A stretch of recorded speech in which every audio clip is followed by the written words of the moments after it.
J'ai dû faire des choix entre manger et acheter des serviettes hygiéniques. La précarité, avant, je ne la sentais pas. J'étais chez ma maman, j'avais des serviettes hygiéniques, des tampons, il y avait toujours dans la maison. Et lorsque j'étais toute seule, j'ai dû gérer mon budget au fur et à mesure du temps et au fur et à mesure des cycles. Mon loyer de base, il est à 573 €, dont j'ai un APL de 200 € et dont j'ai la bourse de 333 € par mois. Un étudiant a des abonnements chez Navigo pour le téléphone. Internet, ça coûte aussi très cher.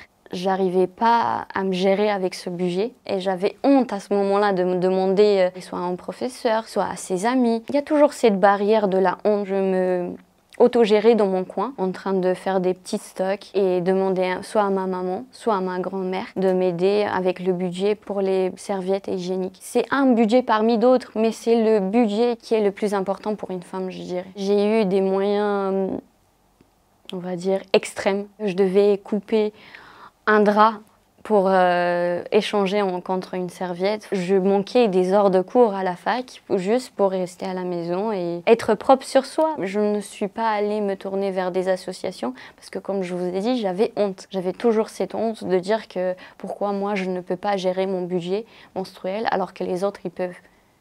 Peut-être que les autres aussi, ils ont le même problème et on n'ose pas en parler. L'étude qui dit qu'une femme dépense entre 8 000 € et 23 000 €, je pense que c'est vrai.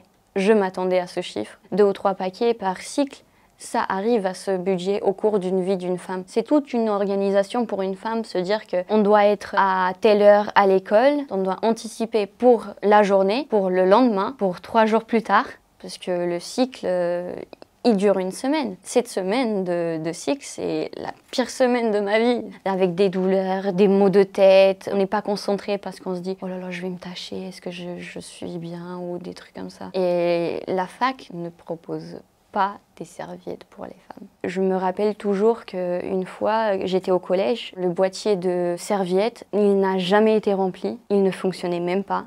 Il était comme de la décoration qui ne servait à rien. Lorsque je me suis tachée, j'ai dû appeler la CPE depuis les toilettes. Et la CPE m'a dit on n'a pas de serviettes. J'étais surprise parce qu'un établissement scolaire n'a pas de serviettes pour ces jeunes femmes, enfin, pour ces étudiantes, ces lycéennes, ces collégiennes. Franchement, c'est très dommage.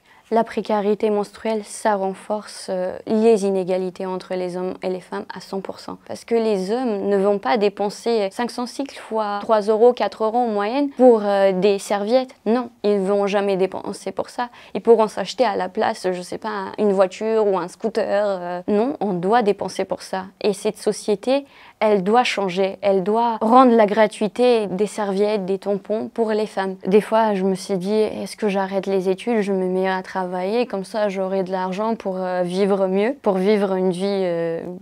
Peut-être qu'elle ne sera pas satisfaisante parce que je ferai un job que tout le monde fait et dire que je ne pourrai pas être ce que je veux parce que je n'ai pas eu les moyens pour en arriver là. Aujourd'hui, je dirais que ça va.